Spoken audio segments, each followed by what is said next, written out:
Alright, so here are the vegetables or the other ingredients other than the bangus or milkfish for our sinigang. Here's some okra that had washed, as well as some long chilies, long waxy chilies. Sometimes these can get a bit quite spicy, but they're hit or miss. And then we have some spring onion. Regular green scallion will do just fine, and then some plum tomato, and you're gonna laugh, but here's some sinigang mix. You use it as seasoning. You know, if Marco Pierre White at home, you know, like the first enfant terrible celebrity chef, uses Knorr cubes or whatever to seasoning at home, and you know what, that's just fine. I don't know where you can get fresh tamarind and you can make your own tamarind mix, but yeah. Then we just need to get the bangus. And of course you have some ginger as aromatic. So the vegetables, you can really change them into anything you like. I guess the most essential is to have the tomato and the tamarind mix and the ginger. You can use kangkong or water spinach, of course. Dad prefers using okra. We're gonna cook these last, of course, because you want to preserve the gummy yet crisp texture, as well as the juiciness in the okra. So Dad has been boiling this water for about 10 minutes. I would say maybe a cup or 2 cups. And with ginger, and then he just popped in the tomatoes, like almost at the 10-minute mark. Just about. And what Dad does here is he doesn't make his sinigang too soupy, so that you get the full richness of the fish as well. So it becomes more like a stew. It's verging on stew rather than clear soup, which it won't be very clear soup. And then you just slicing the bulbs off of the spring onion. And then he adds the tamarind mix. So of course he's not boiling this yet, but I mean he's got this going on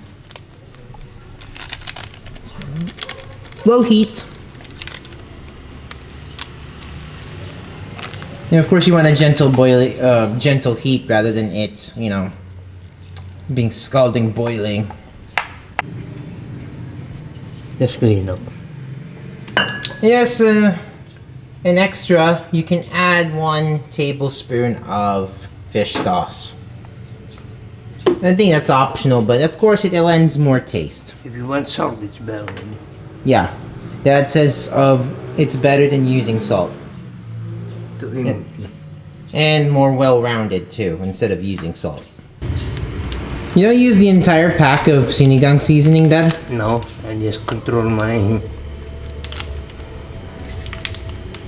So how much do you use? You typically use a half pack? No, not so much. Too much? So you use only like about a quarter? Yeah, maybe, yeah. Is that like the first dose that you put in of sinigang seasoning? Yeah. Oh, okay. Alright, so if you use sinigang seasoning, especially in those packs, That's not good enough, yeah. using a quarter or just about like, let's say... Depends on your taste for sour, yeah. And for Dad, it's about, let's say about 70% of that tablespoon. Or maybe a quarter or less of the bag.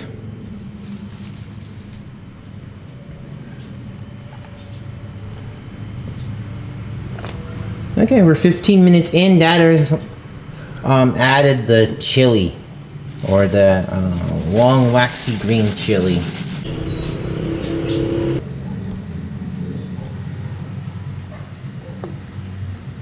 And Dad is adding the bangus after about, let's say about 25 minutes of cooking. Go. Oh, you didn't mean to put the head in? Whatever. So this is a whole bangus. You've got the head with the collar, and then the fish steaks. Dad says only to boil this for 10 minutes.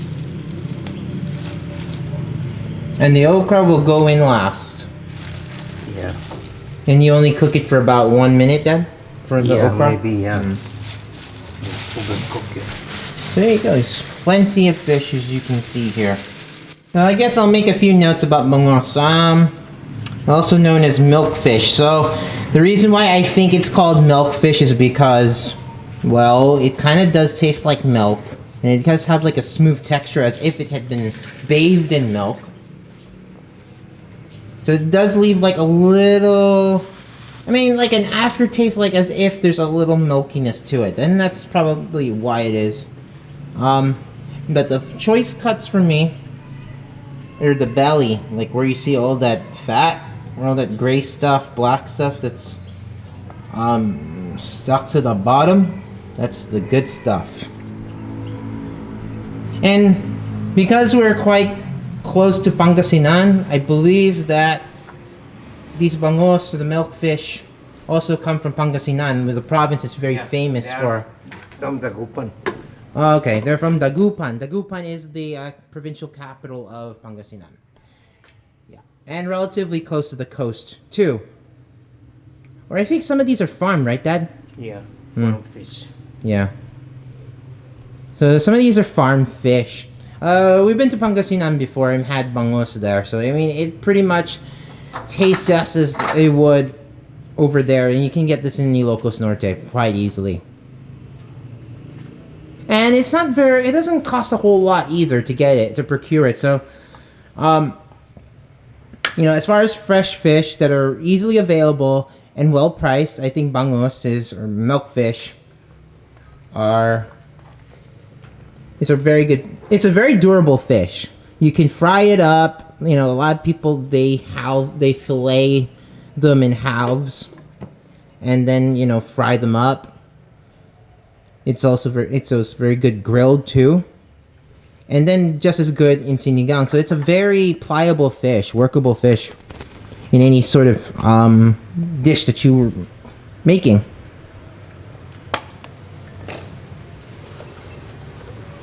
Dad just added the scallion thereafter.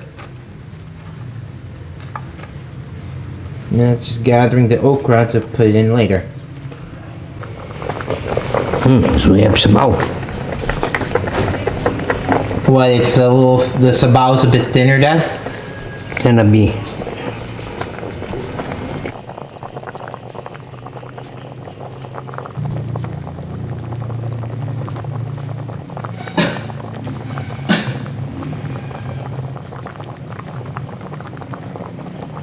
Alright, final step. Adding the okra. When the okra loses its green color, then it's cooked. You mean when it becomes kind of, Yeah. because right now it's kind of like a jade green. Yeah. So typically it takes a minute for it to kind of fade a little bit, turn kind of yellowish, right? Like that color. Oh, like the color of the chili. Yeah.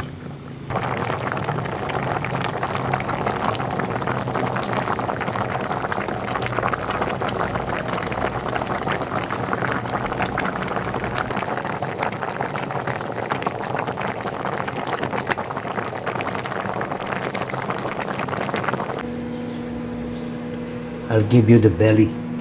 Mm-hmm. Best part of the fish. Yeah. That's my favorite part too. Yeah, fish head here is good, but the thing is, like I said, it's all about the fat.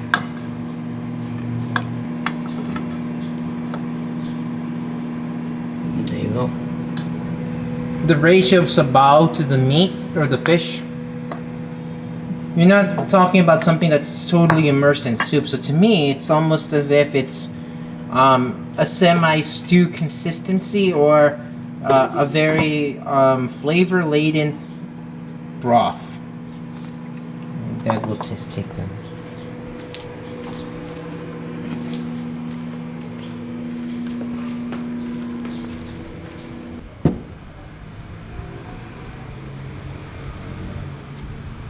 Okay, I've plated some rice. Let's plate some soup.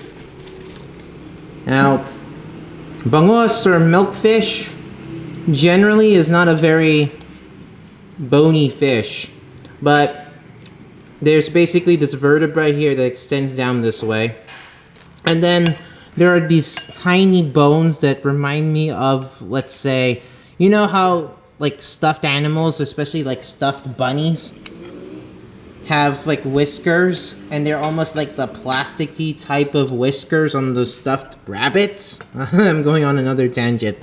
That's the consistency of those small bones. So they're little bones to be mindful of, but typically, especially when you fry them up, they are crisp, so you can just like crunch through them. And you can see there are so many ingredients here, so many vegetables, some chili. Sometimes these are hit or miss as far as the spice goes, but here you go. Here's the prize piece, where you see this kind of gray, dark gray, white gray sort of stuff. That's the fat. So you get the, you know, bangus, like I said, is kind of, your taste won't deceive you. It does taste a little milky. It leaves like a weird type of milky taste, as if it's like a slightly sour sort of taste. But generally speaking, this is a mild tasting fish that kind of tastes a little riparian to me, like the river in a way, or the lake or so on.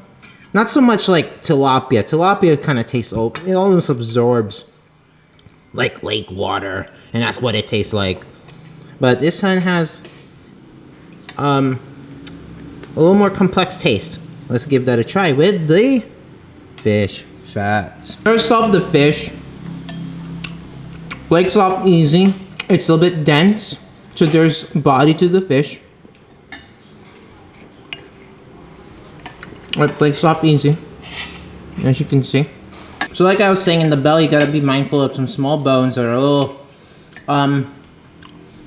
bigger than like the plasticky whisker stuff that you can kind of like crunch through. And you can see a few strands of them here. You see that? Those are the plastic stuffed animal whiskers I keep talking about. Anyway.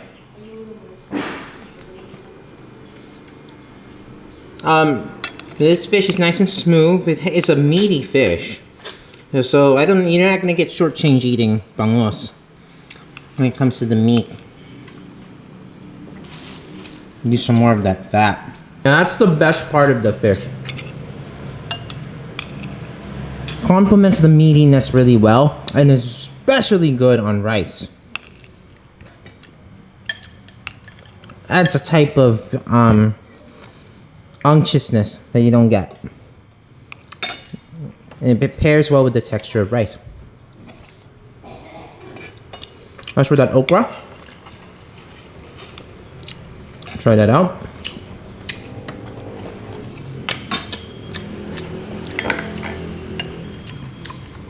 It's crisp around, and then it's juicy, and of course you want to have some bit of that gumminess, like the stickiness. So you know how when you bite through it, it's a little slightly crunchy, you could say, because it has a little bit of a bite, and then juices through. The texture then feels a little gummy, a little sticky.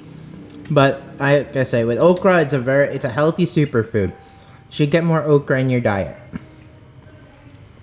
And of course, the pleasure of drinking the soup. The only way you really should do it is just to not even spoon anything. Just drink it straight from the bowl, which is what I'm doing. It's just hot, hot, hot, hot, hot. Yeah. It's a very pleasant sourness. It complements really well. And it gets addicting too. You know, with the crisp vegetables you have here are juicy. And then the fish, which is meaty, has that slight sour milkiness at the end. So it complements really well with the sourness there, and it's a refreshing type of sour. It's not like overbearing at all. But yeah, it's very plenty meaty. this fish. And again, flakes off. It's super fresh. Once again, this comes from Pangasinan.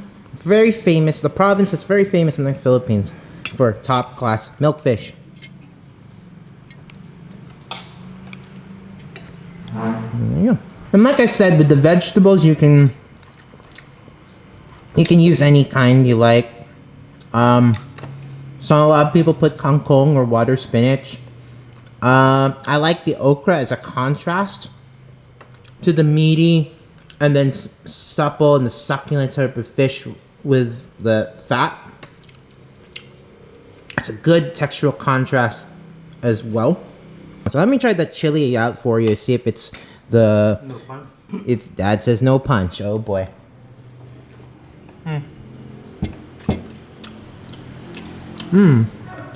Hold on a minute.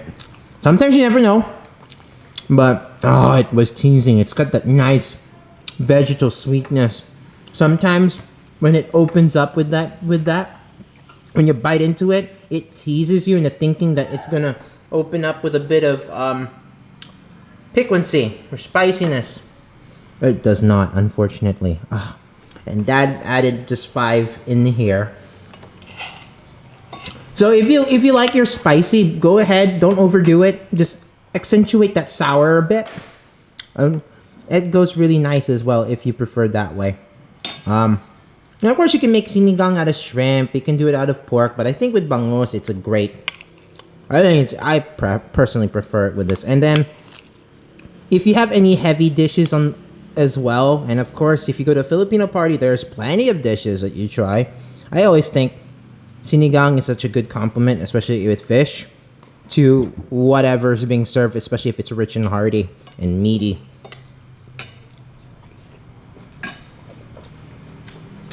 I think that's a wrap for this video. I think I showed you how simple this recipe was to put together. More power to you if you can make your own tamarind paste to this, or tamarind spice, or whatever. But you know what? Like I always say, if it works for, you know, Michelin star chefs to use this as seasoning, it will be just as good for you as it is for us here. So, that in mind, hopefully you found this video very helpful as far as making for your recipes. And if you like this video, please give me a thumbs up. Better yet, please subscribe for more food and travel adventures. Maybe a few cooking videos Dad still has in his repertoire. I don't know yet. Well, never say never. I guess Dad should never say never either. And so, yeah. Subscribe for more of these coming food videos and travel videos. We should have a lot more planned and a lot more down in the pipeline. And so, until the next video, keep cool but care. And remember, Empire never ended.